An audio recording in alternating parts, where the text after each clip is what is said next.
Esta tarde saludo a Alejandro Martínez Serrano, profesor de la Universidad Nacional Autónoma de México y de la Universidad La Salle en la Ciudad de México. Alejandro, muy buena tarde, ¿cómo estás?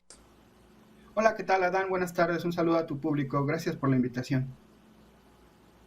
Al contrario, gracias por estar aquí y hablar precisamente por qué todo esto que estamos viendo precisamente allá en Reino Unido, por qué esta monarquía ha sido tan importante en la historia de la humanidad reciente, en la historia reciente de la humanidad. ¿Por qué esta monarquía es tan importante, Alejandro? Es lo que yo quisiera preguntarte primero. Muchas gracias por tu pregunta. En primera instancia, habría que comentar que es una de las monarquías más antiguas en el contexto europeo. Podría rastrearse incluso más de 1000 años su existencia. Y a partir del siglo XVIII, XIX, XX, se convirtió en uno de los imperios más importantes del mundo, tomando en consideración esa época de la historia. Y la Gran Bretaña tuvo colonias en el continente americano, en Asia, en África, en Oceanía, incluso en Europa tuvo todavía algunas colonias, por ejemplo el caso de Gibraltar, que todavía la mantiene y a la fecha todavía tiene presencia en varios lugares del planeta, como podría ser el caso de Islas Caimán, las Malvinas en el sur de América y algunas islas todavía en Oceanía y en el Caribe. La importancia de esta gran nación, que la llega a convertir durante el siglo XIX en la principal potencia a nivel mundial, pues refleja precisamente su forma de gobierno como una monarquía parlamentaria. Actualmente el monarca británico Carlos III, que acaba de asumir ya esa responsabilidad, aunque faltará un tiempo para su coronación, como bien lo leíamos en la nota que presentaban ustedes, dado que se dará un tiempo para el luto ante la muerte de la reina Elizabeth II, pues el monarca actualmente no tiene funciones propiamente de toma de decisiones.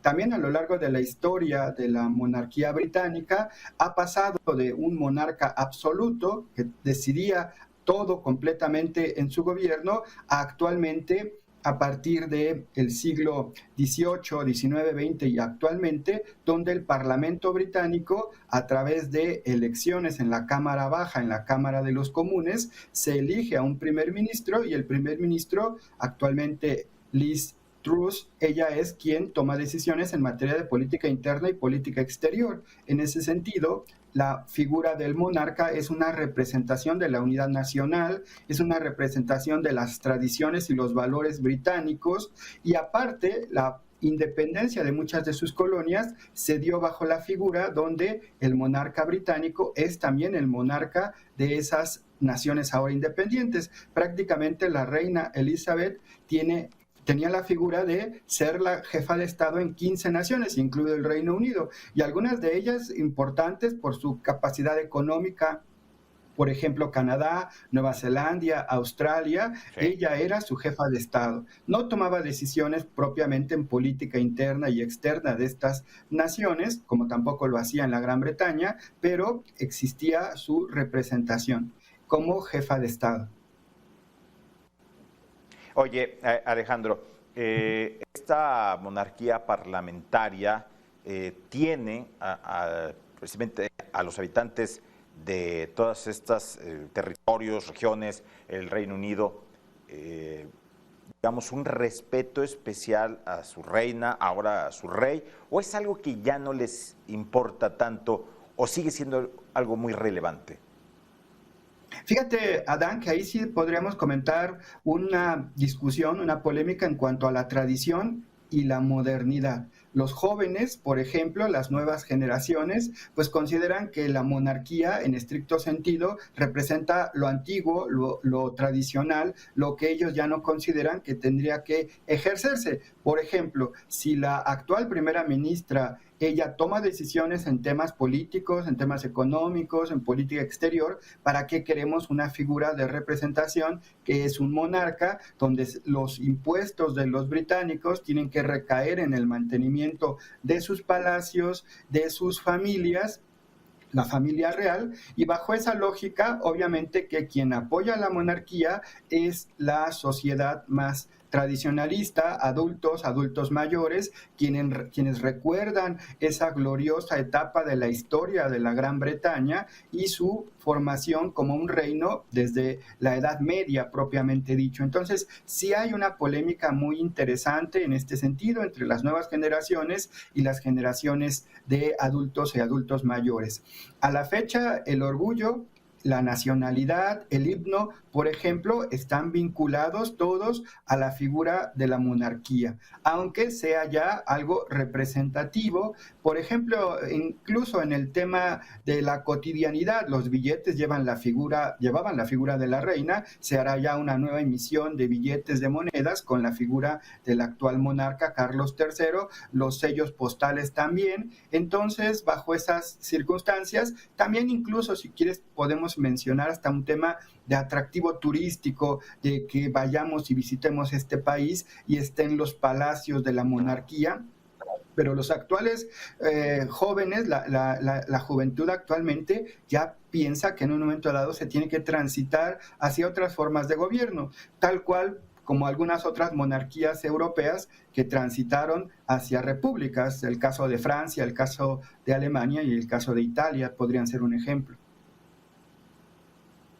Ahora, vimos todavía imágenes importantes como la de la primera ministra Liz Truss, que va todavía, como se ha venido haciendo, 15 primeros ministros vio pasar Isabel II, todavía esta primera ministra le toca ir a hacer esta visita de cortesía, o más bien ahí explícanos por qué se da la visita de un primer ministro cuando va a formar un gobierno.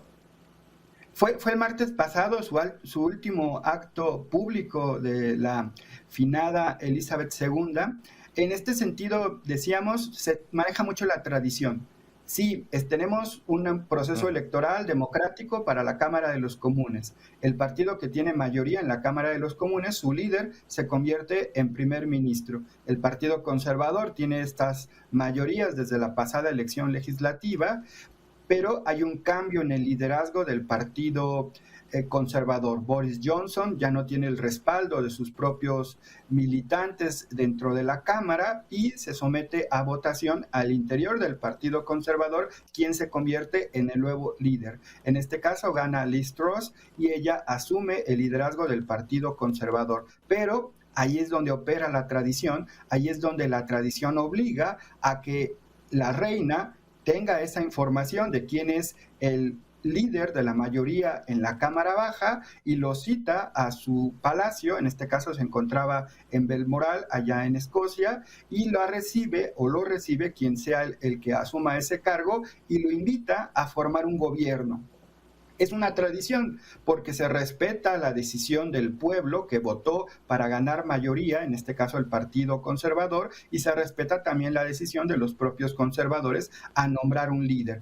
Técnicamente podríamos decir, incluso en aspectos políticos, la reina asume la decisión del pueblo. La reina no participó en que fuera uno o que fuera otro el que asumiera el cargo, y las decisiones políticas que tome Truss estarán sujetas precisamente a su programa y a los planteamientos de su partido. Carlos III asumirá las decisiones que tome Truss. Es una monarquía representativa porque es una democracia, pero el monarca asume las tradiciones. Como tú bien lo señalabas, Elizabeth II tuvo 15 primeros ministros, algunos de gran trascendencia en la historia, no solo del Reino Unido, sino de la política internacional, como el propio Winston Churchill, en fechas relativamente más cercanas a nuestra época. La propia Margaret Thatcher fue primer ministra, la primera mujer primer ministra, y en ese sentido,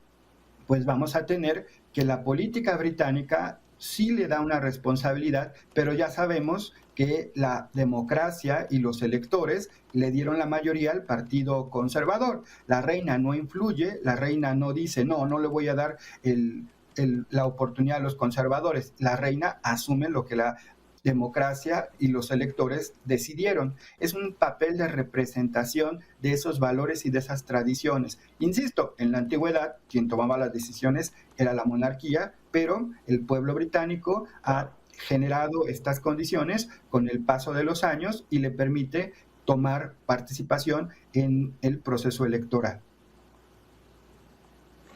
Con la llegada de Carlos III, decisiones como la del Brexit no influye Carlos III en lo que la salida o no del Reino Unido de la Unión Europea, que se ha dado y ha sido muy cuestionada. No puede influir en nada. ¿Eso es una decisión del Parlamento? Sí, exacto. La propuesta que se hizo hace varios años para que Reino Unido saliera de la Unión Europea estuvo sujeta a una propuesta parlamentaria que en su momento el primer ministro de aquella época, también conservador, David Cameron, lo que hizo fue someterlo a una votación nacional, a un plebiscito, de tal forma que el pueblo británico decidiera, que no fuera una responsabilidad solo del Parlamento. Recordemos que se dio la votación y gana la opción de salir del Reino Unido. Fíjate que refiriéndonos precisamente a ese acontecimiento, pues la postura del primer ministro en ese momento era que no se saliera del Reino Unido de la Unión Europea, pero la votación fue contraria y él tiene que renunciar puesto que ya no cuenta con el respaldo de esta política. A propósito de la actual primer ministra, ella fue partidaria de que se quedara en la Unión Europea la Gran Bretaña. Cuando pierde la votación esta propuesta, pues ella maneja una política de irse ajustando a las propias condiciones de la política nacional y ella cambiará su postura y será actualmente una de las mayores defensoras de la salida del Reino Unido de la Unión Europea. El monarca como tal será una opción respecto a una decisión que él pueda tomar, pero son decisiones en el órgano legislativo. En estricto sentido, podríamos decir que de los poderes que forman parte del gobierno de la Gran Bretaña, el más importante es el legislativo. Se me estaba olvidando, por ejemplo, que también hay una Cámara Alta. La Cámara Alta es la Cámara de los Lores, que está integrada por la aristocracia británica, no bajo circunstancias democráticas. La Cámara Baja, como su nombre lo dice, la Cámara de los Comunes, cuando cualquier persona común y corriente puede formar parte de esta Cámara, siempre y cuando el electorado lo apoye para llegar a ese cargo. Es el órgano más importante, es el órgano de representación democrática del electorado británico. Oye, a ver, por ejemplo, ahorita que estoy viendo estas imágenes, los helicópteros, los automóviles, los choferes, la Guardia Real, esto me imagino que las cámaras, el Parlamento es quien asigna recursos, ya me lo habías mencionado hace un momento, es quien asigna recursos a la realeza y estos recursos los paga, digamos, el pueblo, los impuestos del pueblo, pero del Parlamento sale asignarle todos estos bienes, helicópteros, aviones, viajes, etcétera. Exacto, de ahí que los principales detractores de la monarquía británica, precisamente ese sea su argumento. Los electores, los ciudadanos que pagamos impuestos, que pagan impuestos en la Gran Bretaña, costean todos estos instrumentos, el mantenimiento de los palacios, vestuario, una asignación mensual a cada miembro de la familia real para sus actividades y obviamente que estamos hablando de todo el personal a cargo de la responsabilidad del cuidado y de los diferentes eventos que lleva a cabo la realeza. Bajo una lógica de eficiencia del presupuesto, el argumento de estos detractores es que si eso se reduce, si ya no hay una monarquía en el Reino Unido, pues todos esos recursos se podrían emplear en alguna otra parte dentro del presupuesto británico. Insisto, es un tema de tradición, es sentirse un imperio, aunque técnicamente ya no tenga tantas colonias en el mundo, pero todavía se considere una forma de tradición de gobierno bajo aspectos de una grandeza que lo refleja precisamente el monarca británico. Esas grandes ceremonias donde se da la presencia de la monarca, ahora fallecida, y ahora Carlos III, el nuevo rey, pues todavía tienen esa reminiscencia del pasado. Bajo esta discusión se podría precisamente llevar a cabo una buena interpretación en la sociedad británica. ¿Queremos seguir siendo monarquía o ya no queremos seguir manteniendo a esta monarquía, a esta forma de gobierno? En Europa todavía hay varias monarquías que se manejan bajo estos principios, sobre todo de esta idea de monarquía parlamentaria. Podríamos citar el caso de Suecia, el caso de Dinamarca, el caso de Bélgica, Holanda, por ejemplo, que todavía se mantienen bajo estas circunstancias de una monarquía parlamentaria. España se me está olvidando, perdón. Sí, claro, también. Alejandro Martínez Serrano, profesor de la Universidad Nacional Autónoma de México y también profesor de la Universidad La Salle en la Ciudad de México. Te agradecemos mucho este tiempo con Mega Noticias MX y esta conversación. Al contrario, muchas gracias por la invitación y un saludo a tu público, Adán. Cuídate mucho.